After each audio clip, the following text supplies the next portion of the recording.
പശ്ചിമേഷ്യയിൽ Iran ഒറ്റപ്പെടുകയാണ്. Hormuz കടലിടുക്കിൽ നിന്ന് ഇറാൻ പണം ഈടാക്കുന്നതിനെതിരെ GCC രാജ്യങ്ങളുടെ കൂട്ടായ്മ രംഗത്തെത്തിയിരിക്കുന്നു. ഹോർമുസ് അടച്ചതിനെ അപലപിച്ച കൂട്ടായ്മ യുദ്ധത്തിന് മുൻപുണ്ടായിരുന്ന സ്ഥിതി പുനഃസ്ഥാപിക്കണമെന്ന് ആവശ്യപ്പെട്ടു. ഇതിനിടെ ഇറാന് സാമ്പത്തിക സഹായം നൽകുന്ന 35 സ്ഥാപനങ്ങൾക്കും വ്യക്തികൾക്കും മേൽ US പുതിയ ഉപരോധം ഏർപ്പെടുത്തി. സമ്മർദ്ദം ശക്തമാക്കി ഇറാനെ ചർച്ചയ്ക്ക് പ്രേരിപ്പിക്കുകയാണ് ലക്ഷ്യം. അജയ് സുധാബിജു വിവരങ്ങൾ നൽകും. അജയ്, ആദ്യം ഈ ഹോർമുസിലെ സാഹചര്യം, ഈ GCC രാജ്യങ്ങൾ ഒന്നായി ഇറാനെതിരെ തിരിയുമ്പോൾ അവിടെ എത്രമാത്രം പിടിച്ചു നിൽക്കുക സാധ്യമാകും ഇറാന്? ഇറാനെതിരെയുള്ള സമ്മർദ്ദങ്ങൾ കൂടുതൽ ശക്തമാക്കി ഹോർമുസ് കടലെടുക്ക് എങ്ങനെയെങ്കിലും തുറപ്പിക്കുക, ഇതുതന്നെയാണ് നിലവിൽ ഈ GCC രാജ്യങ്ങളുടെ ലക്ഷ്യമെന്ന് നമുക്ക് ഇതിലൂടെ കാണാനാകും. പക്ഷേ ഇറാന് മുന്നിലുള്ള ഇതിലെ ഏറ്റവും വലിയ തടസ്സമെന്ന് പറയുന്നത് US-ന്റെ ഹോർമുസ് കടലെടുക്കിലെ ഉപരോധമാണ്. ഇറാനെ സാമ്പത്തികമായി ഞെരുക്കിക്കൊണ്ട് എങ്ങനെയെങ്കിലും ചർച്ചയ്ക്ക് സന്നദ്ധരാക്കുക, ഈ ഒരു ലക്ഷ്യത്തിലൂടെയാണ് US ഹോർമുസ് കടലെടുക്കിലെ ഉപരോധം മുന്നോട്ട് വെച്ചിട്ടുള്ളത്. എന്തായാലും നിലവിൽ US-ഉം അതുപോലെ തന്നെ മറ്റ് GCC രാജ്യങ്ങളും ഇറാനെതിരെ കൂടുതൽ നടപടികളുമായി രംഗത്ത് വന്നിരിക്കുകയാണ്. ഇതിൽ ഏറ്റവും സുപ്രധാനമായി എടുത്തു പറയേണ്ടത് GCC രാജ്യങ്ങളുടെ യോഗം തന്നെയാണ്. ഈ യുദ്ധം, ഈ പശ്ചിമേഷ്യയിൽ സംഘർഷങ്ങൾ ആരംഭിച്ചതിന് ശേഷം ആദ്യമായിട്ടാണ് ഈ GCC രാജ്യങ്ങൾ നേരിട്ട് ചർച്ചകൾ നടത്തുന്നത്. ഇതിനു മുൻപേ ഓൺലൈനായിട്ട് ആയിരുന്നു പല ചർച്ചകളും നടന്നിരുന്നത്. ഇപ്പോൾ സൗദി അറേബ്യയിലെ ജിദ്ദയിൽ വെച്ച് വിവിധ രാഷ്ട്രങ്ങളുടെ തലവന്മാർ കൂടിക്കാഴ്ച നടത്തുകയായിരുന്നു. സൗദി കിരീടാവകാശിയായിട്ടുള്ള മുഹമ്മദ് ബിൻ സൽമാന്റെ നേതൃത്വത്തിലായിരുന്നു ഈ കൂടിക്കാഴ്ച നടന്നത്. ഈ ഇപ്പോൾ നിലവിൽ ഉണ്ടായിട്ടുള്ള കൂടിക്കാഴ്ചയിൽ ഖത്തർ അമീർ, അതുപോലെ തന്നെ കുവൈറ്റ് കിരീടാവകാശി, ബഹ്റൈൻ്റെ രാജാവ്, UAE-യുടെ വിദേശകാര്യമന്ത്രി എന്നിവർ നിലവിൽ പങ്കെടുത്തിട്ടുണ്ട്. ഇതിൽ വിവിധ തീരുമാനങ്ങളാണ് ഈ യോഗത്തിനെ തുടർന്നുണ്ടായത്. അതിലേറ്റവും സുപ്രധാനമായിട്ടുള്ള കാര്യം, ഹോർമുസ് കടലിടുക്കിൽ ഇറാൻ മുന്നോട്ട് വെച്ചിട്ടുള്ള ഉപരോധത്തെ ഈ രാജ്യങ്ങൾ ഒന്നായി അപലപിച്ചിട്ടുണ്ട്. ഈ യുദ്ധത്തിന് മുൻപേ എങ്ങനെയായിരുന്നു ഹോർമുസ് കടലിടുക്കിന്റെ സ്ഥിതി, അത് എത്രയും വേഗം പുനഃസ്ഥാപിക്കണം എന്ന് ഈ നിലവിൽ ഈ GCC രാജ്യങ്ങൾ ആവശ്യപ്പെട്ടിട്ടുണ്ട്. അതുമാത്രമല്ല, ഹോർമുസ് കടലിടുക്കിൽ ഇറാൻ മുന്നോട്ട് വെച്ചിട്ടുള്ള അനധികൃതമായിട്ടുള്ള ടോൾ പിരിവിനെയും ഇവർ കടുത്ത ഭാഷയിൽ വിമർശിച്ചു. ഈ ടോൾ പിരിവ് എത്രയും വേഗം ഇറാൻ അവസാനിപ്പിക്കണം എന്നാണ് ഈ GCC രാജ്യങ്ങൾ മുന്നറിയിപ്പ് നൽകിയിട്ടുള്ളത്. മാത്രമല്ല, പശ്ചിമേഷ്യൻ സംഘർഷമുണ്ടായ സമയത്ത് ഇറാൻ ഈ ഗൾഫ് രാജ്യങ്ങൾക്ക് നേരെ ആക്രമണം നടത്തിയിരുന്നു. വിവിധ സ്ഥലങ്ങളിൽ കടുത്ത നാശനഷ്ടങ്ങളും അതുപോലെ തന്നെ ആൾനാശവും ഉൾപ്പെടെ ഉണ്ടായി. ഈ സംഭവങ്ങളെയും നിലവിൽ GCC രാജ്യങ്ങളുടെ യോഗം ശക്തമായ ഭാഷയിൽ അപലപിച്ചിട്ടുണ്ട്. അത് മാത്രമല്ല, ഇനി മുതൽ ഏതെങ്കിലും ഒരു രാജ്യത്തിന് നേരെ ആക്രമണമുണ്ടായാൽ അത് എല്ലാവർക്കും നേരെയുള്ള ആക്രമണമായി കണക്കാക്കുമെന്നും GCC രാജ്യങ്ങളുടെ യോഗത്തിൽ പറഞ്ഞു. ഇനി മുതൽ ഒരു പുതിയ പ്രതിരോധ കരാർ രൂപപ്പെടുത്താനുള്ള നീക്കത്തിലാണ് നിലവിൽ ഈ GCC രാജ്യങ്ങളെന്ന് നമുക്ക് കാണാനാകും. മാത്രമല്ല, പശ്ചിമേഷ്യയിലുള്ള വിവിധ പദ്ധതികൾക്കും ഇവർ തുടക്കം കുറിച്ചിട്ടുണ്ട്. ഇവയിൽ സുപ്രധാനമായിട്ടുള്ള ചില തീരുമാനങ്ങളാണ് GCC റെയിൽ പദ്ധതി മുന്നോട്ട് കൊണ്ടുപോവുക, അതുപോലെ GCC വൈദ്യുതി ശൃംഖല, GCC oil and gas pipe line, പിന്നെ GCC മേഖലയെ മൊത്തത്തിൽ സമന്വയിപ്പിക്കുന്ന ശുദ്ധജല പൈപ്പ് ലൈൻ, അതുപോലെ ബാലിസ്റ്റിക് മിസൈലുകളുടെ വരവ് മുൻകൂട്ടി അറിഞ്ഞ് അവയെ പ്രതിരോധിക്കാനുള്ള സംവിധാനം ഡെവലപ്പ് ചെയ്യുക. ഇതെല്ലാം നിലവിൽ ഈ GCC രാജ്യങ്ങളുടെ യോഗത്തിൽ തീരുമാനമായതാണ്. ഇപ്പോൾ കഴിഞ്ഞ ദിവസമാണ് UAE ഒപ്പക്കിൽ നിന്ന് പുറത്തേക്ക് പോയത്.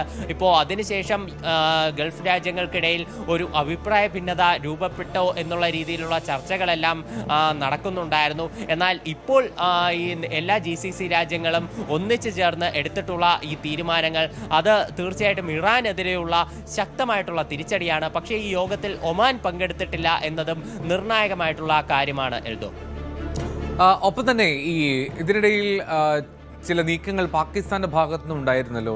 ഇറാന്റെ ഈ ചരക്ക് നീക്കത്തിനെയൊക്കെ സാധ്യത പരിശോധിക്കുന്ന, അതിർത്തി തുറന്നു കൊടുക്കുക, ഇങ്ങനെയൊക്കെ റിപ്പോർട്ടുകൾ വരുന്നുണ്ടായിരുന്നു. അതിലെന്തെങ്കിലും വിവരങ്ങൾ വരുന്നുണ്ടോ? എങ്ങനെയാണ് പാകിസ്ഥാന്റെ ഒരു ഇടപെടൽ ഈ സാഹചര്യത്തിൽ? എങ്ങനെയെങ്കിലും ഈ ചർച്ചകൾ മുന്നോട്ട് കൊണ്ടുപോകാനുള്ള സാഹചര്യം ഒരുക്കാനുള്ള നീക്കത്തിലാണ്. പ്രധാനമായിട്ടും ഈ ഹോർമുസ് കടലെടുക്ക് വഴിയുള്ള ഗതാഗതം തടസ്സപ്പെട്ടതിൽ ഏറ്റവും കൂടുതൽ ബാധിക്കപ്പെട്ടിട്ടുള്ള ഏഷ്യൻ രാജ്യങ്ങളിലൊന്നാണ് പാകിസ്ഥാൻ എന്ന് പറയുന്നത്. അവിടെ സർക്കാർ സ്ഥാപനങ്ങളുടെ പ്രവർത്തനം, വിദ്യാഭ്യാസ സ്ഥാപനങ്ങളുടെ പ്രവർത്തനം, ഇവയിലെല്ലാം കടുത്ത നിയന്ത്രണങ്ങൾ നിലവിൽ വന്നിട്ടുണ്ട്. അപ്പോൾ ഇനി മുന്നോട്ടുള്ള പോക്ക് അവരെ സംബന്ധിച്ചിടത്തോളം വളരെ പ്രതിസന്ധിയിലാണ്. അവരുടെ ക്രൂഡ് ഓയിൽ വിലയിലാണെങ്കിലും മറ്റ് കാര്യങ്ങളിലാണെങ്കിലും വലിയ തോതിൽ വർധനവുണ്ടായിട്ടുണ്ട്. മാത്രമല്ല ഈ ഓയിൽ ശേഖരം രാജ്യത്ത് കുറഞ്ഞുകൊണ്ടിരിക്കുകയാണ്. ഈ ഒരു സാഹചര്യത്തിൽ ജനങ്ങളോട് ഈ മറ്റ് ബസ്സുകൾ ഉൾപ്പെടെയുള്ള പൊതുഗതാഗത മാർഗങ്ങൾ ഉപയോഗിക്കണം എന്നുള്ള കർശന നിർദ്ദേശം തന്നെ സർക്കാരിൽ നിന്ന് പുറത്തു വന്ന സാഹചര്യമുണ്ട്. അപ്പോൾ ഇത്തരത്തിൽ തങ്ങളുടെ പല പ്രവർത്തന മേഖലകളും തകരാറിലായതിനെ തുടർന്നാണ് പാകിസ്ഥാൻ എങ്ങനെയെങ്കിലും ഈ ഇറാനെ ഈ ചർച്ചയ്ക്ക് വേണ്ടി സന്നദ്ധരാക്കാനുള്ള നീക്കം ഇപ്പോൾ തുടർന്നത്. മാത്രമല്ല ഇറാന് ഈ ഹോർമുസ് കടലിടുക്കിലൂടെ ചരക്ക് നീക്കം നടത്തുന്നതിൽ നിന്ന് അവരെ പിന്നോട്ട് നടത്തുന്നത് അമേരിക്കൻ ഉപരോധങ്ങളാണ്. അപ്പോൾ അമേരിക്കൻ ഉപരോധങ്ങളെ വകവയ്ക്കാതെ പാകിസ്ഥാനുള്ളിലൂടെ ചരക്ക് നീക്കം നടത്താനുള്ള ഒരു ഓഫർ കൂടി അവർ മുന്നോട്ട് വെച്ചിട്ടുണ്ട്. എന്നാൽ ഇറാൻ നിലവിൽ ഇതിൽ പ്രത്യേകിച്ച് പ്രതികരണങ്ങളൊന്നും തന്നെ നടത്തിയിട്ടില്ല. അതുമാത്രമല്ല ഇറാനെ പൂർണ്ണമായി ഇത്തരത്തിൽ സഹകരിപ്പിച്ചുകൊണ്ട് പാകിസ്ഥാന് അധികകാലം മുന്നോട്ട് പോകാനും ആകില്ല. കാരണം അമേരിക്കയുടെ ഭാഗത്തു നിന്നുള്ള ശക്തമായ സമ്മർദ്ദങ്ങളുണ്ട്. ഇത് പറയുമ്പോൾ ഇപ്പോൾ നിലവിൽ US-ന്റെ ഭാഗത്തു നിന്നുള്ള മറ്റൊരു നീക്കം കൂടി പറയണം. അതായത് നിലവിൽ അമേരിക്ക ഇറാന് സാമ്പത്തിക സഹായങ്ങൾ നൽകുന്ന 35 സംഘടനകൾക്കും അതുപോലെ വ്യക്തികൾക്കുമെതിരെ ഉപരോധം ഏർപ്പെടുത്തിയിട്ടുണ്ട്. ഇത് ഇറാനെതിരെയുള്ള വളരെ ശക്തമായിട്ടുള്ള ഒരു നീക്കമാണ്. കാരണം നേരത്തെ സൂചിപ്പിച്ചതുപോലെ ഹോർമുസ് കടലിടുക്കിലുള്ള അമേരിക്കൻ ഉപരോധത്തിൽ ഇറാൻ അങ്ങനെ വലിയ സമ്മർദ്ദത്തിലായി എന്ന് നമുക്ക് നിലവിലെ സാഹചര്യത്തിൽ പറയാനാകില്ല. ഇറാന് ദിനംപ്രതി ഏതാണ്ട് $500 മില്യൺ നഷ്ടമുണ്ടാകുന്നു എന്നെല്ലാം ട്രംപ് അവകാശപ്പെട്ടിരുന്നു. പക്ഷേ ഇറാൻ നിലവിൽ ഈ ഉപരോധം കാരണം ചർച്ചയ്ക്ക് വേണ്ടി മുന്നോട്ട് വരുന്ന സ്ഥിതിയൊന്നും ഉണ്ടായിട്ടില്ല. പക്ഷേ ഇനി അവർക്കെതിരെ കൂടുതൽ ഉപരോധങ്ങൾ കൊണ്ടുവന്ന് ഇറാനെ എങ്ങനെയെങ്കിലും ചർച്ചയ്ക്ക് കൊണ്ടുവന്ന് അമേരിക്കയ്ക്ക് സ്വീകാര്യമായ ഒരു കരാറിൽ ഇറാനെ കൊണ്ട് ഒപ്പിടിപ്പിക്കുക. ഇതാണ് നിലവിൽ ട്രംപിന്റെ ഒരു ഉദ്ദേശമെന്ന് പറയുന്നത്. ഇത് കണക്കാക്കിയാണ് US ട്രഷറി ഡിപ്പാർട്ട്മെന്റ് ഇറാന് സാമ്പത്തിക സഹായം നൽകുന്ന 35 സ്ഥാപനങ്ങൾക്കും വ്യക്തികൾക്കുമെതിരെ നടപടി സ്വീകരിച്ചിട്ടുള്ളത്. US-ന്റെ ഭാഗത്ത് നിന്ന് ഇറാനെതിരെ വിവിധ ഉപരോധങ്ങളുണ്ട്. ഇത് ഡോളറിൽ നിന്ന് വിനിമയം നടത്താൻ വേണ്ടി ഇതുവഴി ഇറാന് സാധിക്കുന്നില്ല. അതുമാത്രമല്ല വിവിധ രാജ്യങ്ങളിലുള്ള ഇറാന്റെ വസ്തുവകകൾ US കണ്ടുകെട്ടിയിട്ടുണ്ട്. മറ്റ് പല സാമ്പത്തിക ഉപരോധങ്ങളുമുണ്ട്. എന്നാൽ ഇറാന് പല വ്യക്തികളും അതുപോലെ തന്നെ സ്ഥാപനങ്ങളുമെല്ലാം ഇറാന് കച്ചവടം നടത്താൻ സഹായിച്ചിരുന്നു. ഇതുവഴി അവർ ഇപ്പോൾ ക്രൂഡ് ഓയിലിൻ്റെ വിനിമയമാണെങ്കിലും ആയുധക്കടത്താണെങ്കിലും അതുപോലെ ഈ മിസൈൽ അതുപോലെ ഡ്രോണുകൾ ഇവയെല്ലാം വാങ്ങാനാണെങ്കിലും ഇത്തരം ആളുകളുടെ സഹായം അത് ഇറാൻ ഉപയോഗിച്ചു വന്നിരുന്നു. എന്തായാലും നിലവിൽ ഇവർക്ക് മേൽ ഉപരോധം ഏർപ്പെടുത്തി ഇറാന് ഇത്തരത്തിൽ ലഭിച്ചിരുന്ന സാമ്പത്തിക സഹായങ്ങൾ കൂടി കട്ട് ചെയ്ത് അവരെ കൂടുതൽ പ്രതിസന്ധിയിലാക്കുകയാണ് അമേരിക്കൻ ലക്ഷ്യം.